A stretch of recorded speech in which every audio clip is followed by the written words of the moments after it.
Hi guys, welcome back to the nest. Now earlier at the last video I did do a description of the different pieces that we utilized in the American Revolution. One thing I forgot to mention was that in the 7 Years' War we used all of those same pieces plus a couple of extras. Portuguese, Russian, and Swedish roundels came from historicalboarding.com, as well as a few other things. We did use Austrian and Prussian roundels from the Axis Allies game of 1914 from Wizards of the Coast and Hasbro. And as the Napoleonic Wars come up, we are also bringing in the Mexican roundels that will be showing up as well. But I do want to point out the actual board games that we utilize, so for anyone who has questions of what games these actually are, or they've never heard of them, they will know where to pick up the games themselves. And one of them happens to be one of my very favorite board games of all times. Very quick, very easy, 4-player game, and that happens to be Merchants and Marauders. But we will get to that. We're going to start over here on this side of the board with the Axis and Allies from 1914. So NATO, come on in, don't trip over the dog. So here we have the British and the French pieces that we used in the game from Axis and Allies of World War I, 1914. From Historical Board Gaming, we have our chips, of course, you know, all the chips that we use in Axis and Allies, along with factories, the counterpiece, and the Spanish roundels. We come over here to Risk, and NATO, if you can zoom in right here, we do have the cannons, the cavalry, and the infantry that we used in the different color pieces, and over here we have the different faction colors that we used, you know, white for America and so forth. In 1775, this game is by Academy Games. It is the American Revolution. The pieces inside of here are actually little squares, but we don't use those. We just use the American roundels. But if you flip it over, you have the Union Jack on the back. So you do have extras if necessary. Back here, Merchants and Marauders. Merchants and Marauders comes as this game right here and does not include these three pieces, the brigs, that were included in the game. I'm going to move 1775 out of the way. So we can see the gold pieces that are used here, that are used in Merchants and Marauders, along with the flags that are used throughout the entire game. The ships that come with it, but the brigs, you have to order the expansion kit. Now it took me about 7 months to order this because it was out of stock, and I do absolutely love the game. If you do get the chance, it is fast, it is playful, a lot of strategy that actually does go in it, and apparently it's going to fall apart on me right now. That's okay, we'll just set it down. So if that helps any whatsoever on finding some of these pieces for the game and for the legacy that we are building, I do hope that you will enjoy it as much as we have while you're going around the world and building up everything that you possibly can to make sure that World War III is exactly what you want it to be. A nuclear fiasco with everyone loving it in between. Thanks for watching The Nest. Hit a like button, hit a subscribe. We'll see you guys later.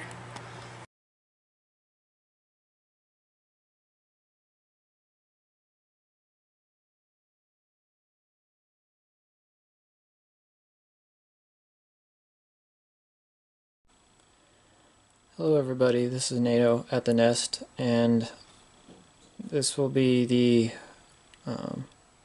first part, kind of introduction to the Napoleonic Wars. And this we're going to do a little different. The first video is just solely going to be the introduction, and it's going to be 2 parts. The first part is going to be me talking about the technologies that can be researched in this scenario. And we decided that this scenario would be the first scenario that that technologies could be researched, because this is really where military innovations really started happening. The 7 Years' War and the American Revolutionary War, in terms of how armies fought, there really wasn't any difference between those 2 wars. And the battlefield commander of the 7 Years' War could be placed in a American Revolutionary battle and not see any difference. They recognize the exact same fighting style. And so it wasn't until the Napoleonic Wars where, doctrine and tactics really started to change. And so we thought that would be a good starting point to introduce the tech trees and, the research and development that you see in, the World War II version of Axis and Allies. So, but before we get into that, if you recall back in our aborted World War II series, for the Global 1936 series, one of our videos was talking about all the mods and the accessories that we used for that game. And one of the things that we used but forgot to mention because it just slipped our minds was these fuel gauges. And these are actually a creation by General Hand Grenade, our favorite Canadian to the north. And he was kind enough to send us a message informing us of our faux pas, and so we are rectifying that here. And what these fuel gauges do, and are extremely handy, and I definitely recommend getting them, is in the World War II scenario, or any scenario involving planes, they have a limited range that they can fly, added to the stipulation that they must return to a friendly territory.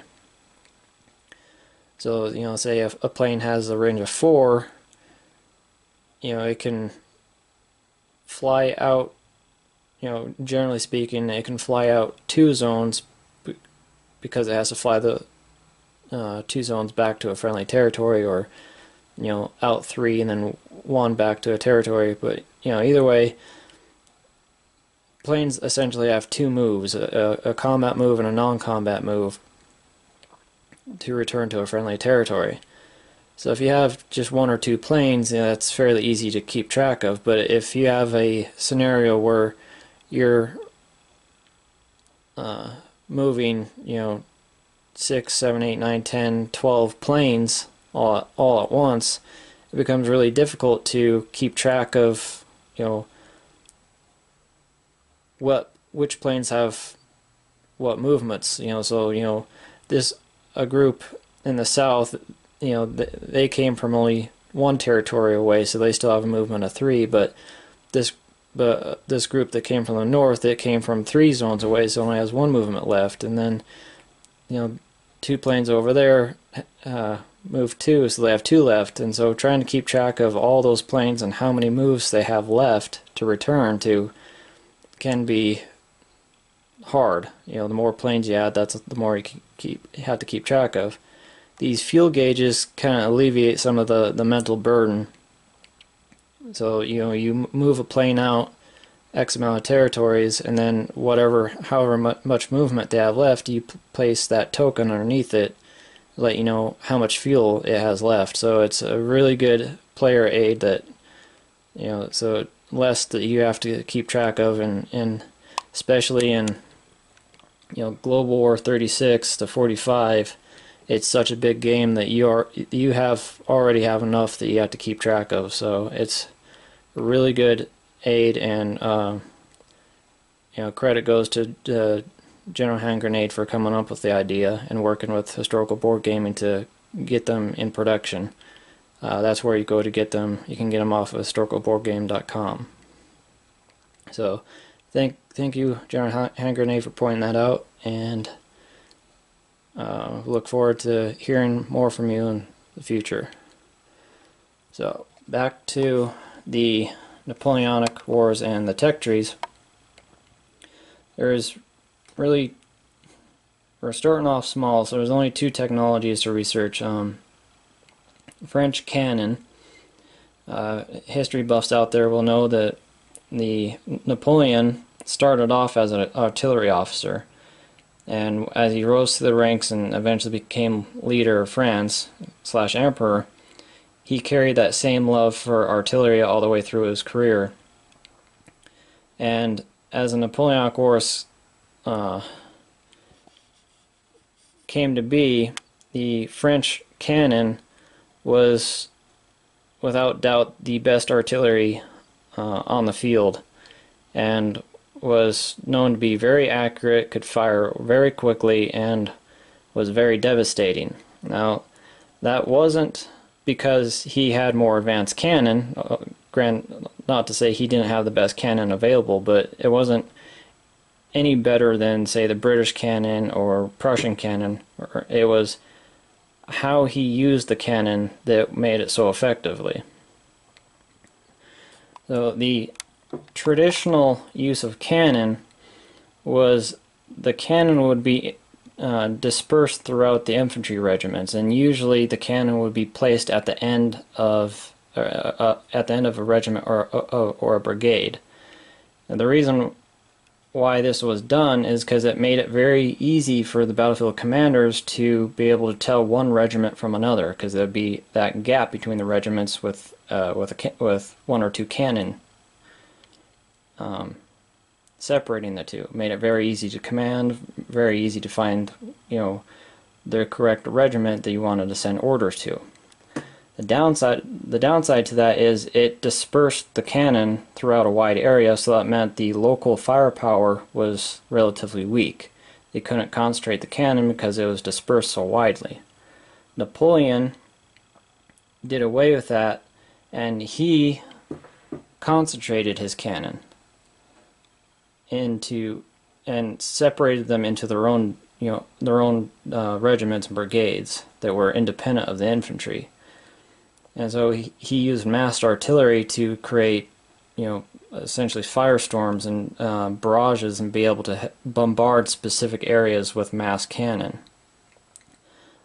And given his artillery background, his artillery crews were some of the best trained in the world at the time. They could shoot faster and shoot more accurate than generally than their opponents on the other side of the field.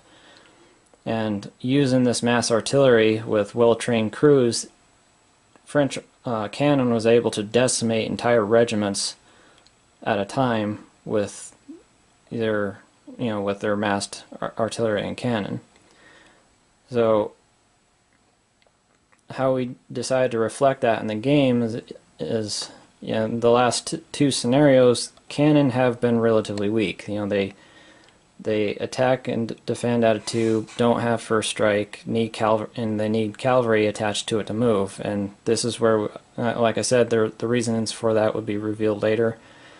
This is where it starts to be revealed, is the French can research cannon. French cannon, once it's revealed, the cannon get first strike, get the first strike ability to represent that doctrinal change in how cannon is employed. So France in the Napoleonic Wars concentrated on artillery doctrine. The British, they concentrated on infantry doctrine. And you see the blue guys, their formation is in what was called column formation, where you'd have essentially just deep blocks of men.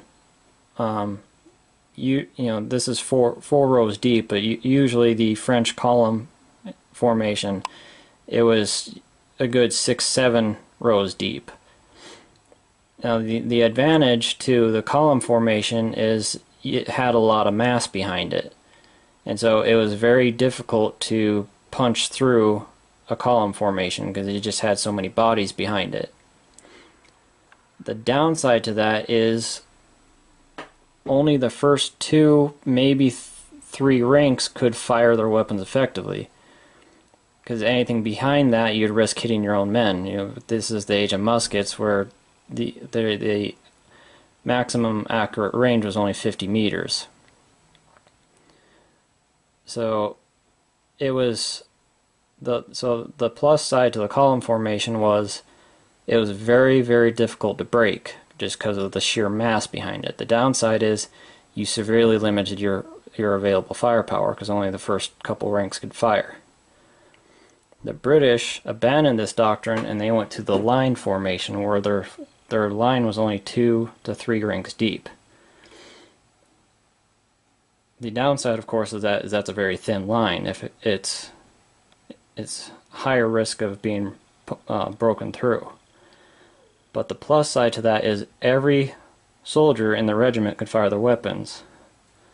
So that gave the British a local fire superiority to the French. So, you know, it's a couple hundred of your guys being able to shoot at once versus 1,500 of, 1,500 of your guys being able to shoot at once.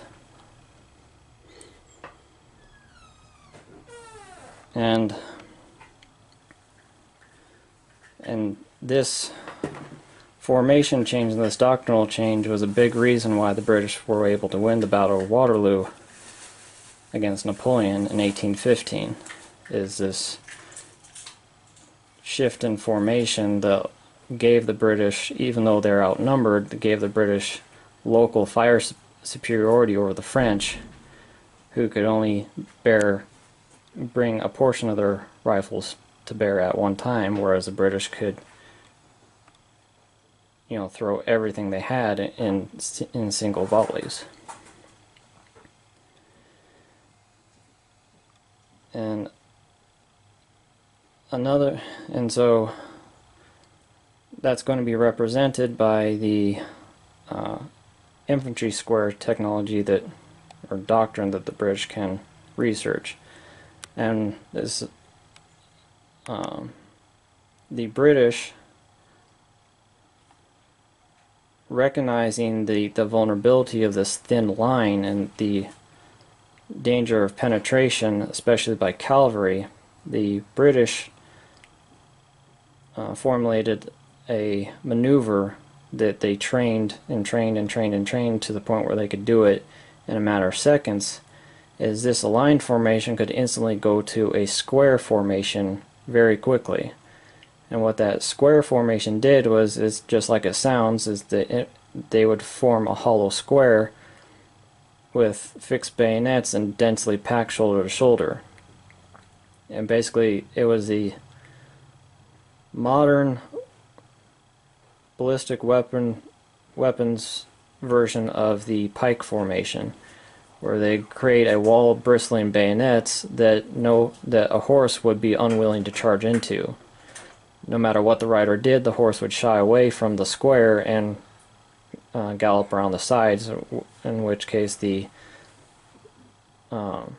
soldiers could pick off the cavalry at ease. And this tactic made British infantry virtually immune to enemy cavalry. The downside of that, however, is it made them prime targets for cannon. Infantry packed that tightly together, one cannon round could wipe out 10-15 men in a single shot, packed that densely, that close together. So it was a tactic that had to be used very carefully, especially when dealing with French artillery that was known for its accuracy and its massed volley fire. So that's the British technology that can be introduced, that can be researched, is the infantry square. How that's going to work gameplay wise is, once it's researched, opposing cavalry cannot make attack rolls against the British forces, because the infantry square negates the cavalry attack.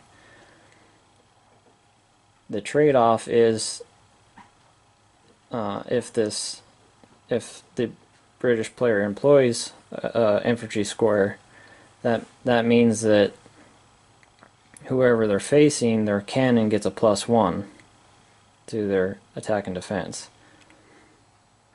So it's a bit of a trade-off. It makes the enemy cavalry useless, but on the flip side, it makes the enemy cannon more effective, hit at a higher rate. So that's the two technologies and doctrinal technologies that we're introducing can be researched. The Cossacks, the Russian unique units being brought back for this. And that's pretty much it for the new technologies that we're introducing. We'll come back with the board setup and give more of a historical overview of the Napoleonic Wars and why it was fought and the colossal mess that it turned into. So we'll see you then.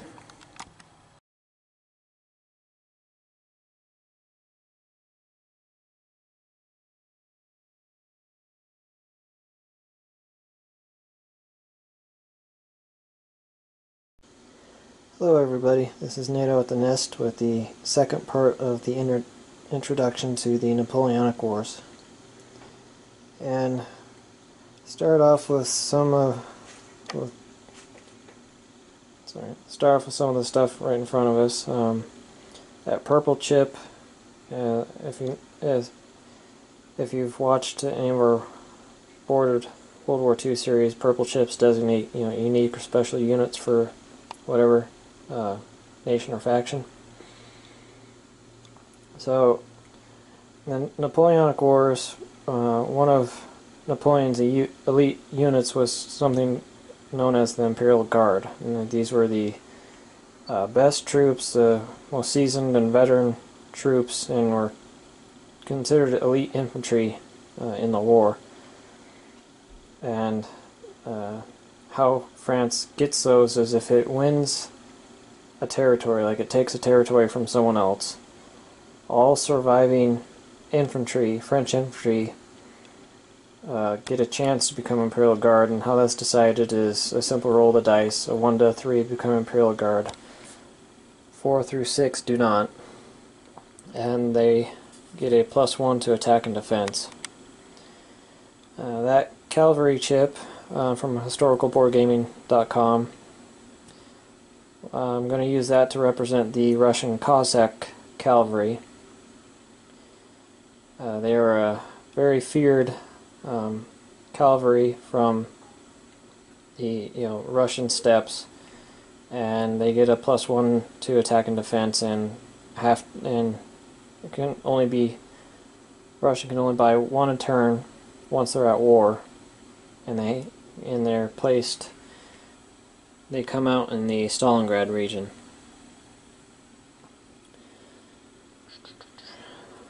The damage tokens, once again from historicalboardgaming.com.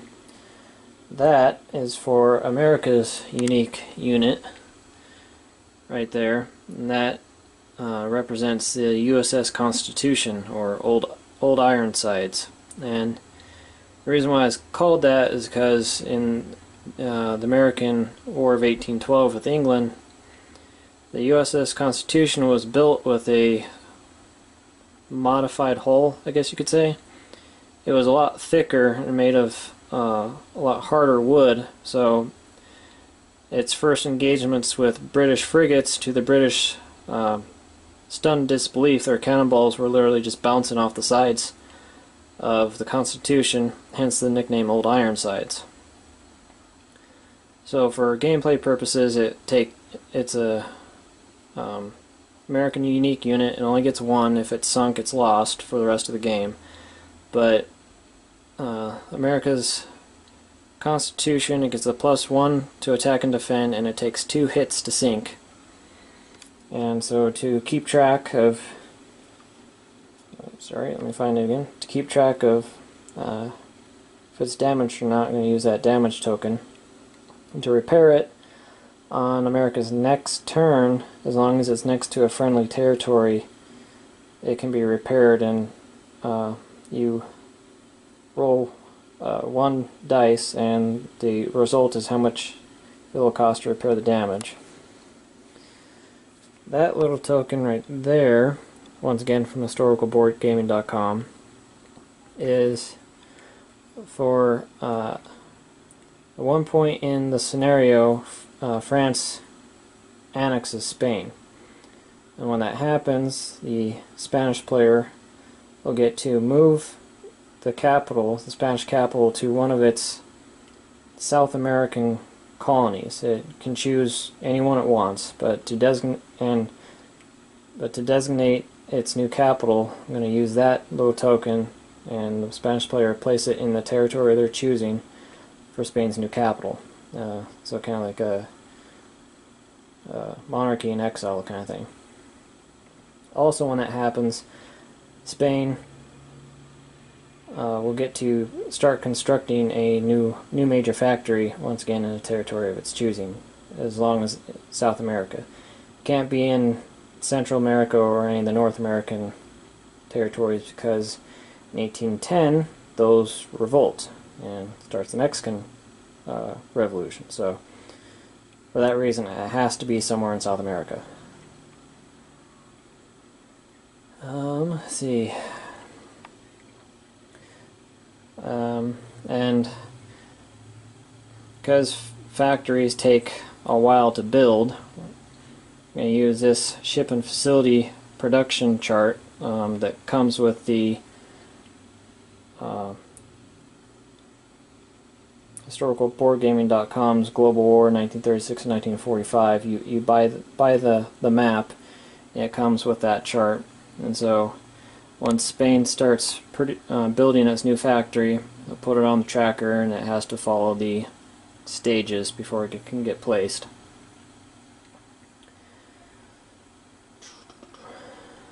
And like I've said in the last couple of videos, this scenario is going to be massive. It's going to be, in terms of size of armies, area fought over, number of nations. Like I said, there's 11 nations involved in this, and so you can see just by the setup how big this conflict is. There's a lot more units on the board at the beginning than any other scenario. So something, and then Italy making its debut appearance on a scenario. America, since how it won its Revolutionary War against Britain, America is a playable faction in this scenario. If it had lost, it wouldn't have been. Let's see.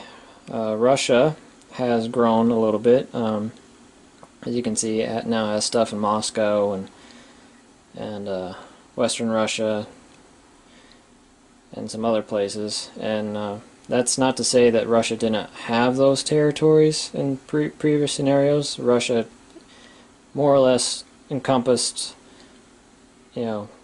everything that you see in red. It's just that these places are now more developed and are now,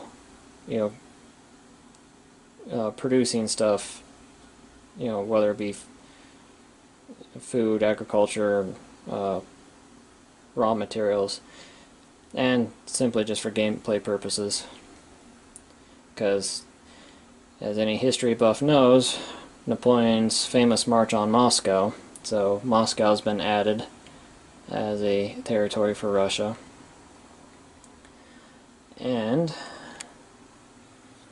you see those Russian roundels on Alaska. That is because Russia, quote-unquote, discovered Alaska recently and claimed it for its own. So Russia has now planted its flag in North America. Let's see. And because France was part of the victors in the American Revolution, France got part of its North American territories back, so it was represented there. And as Viper mentioned, America will have the option of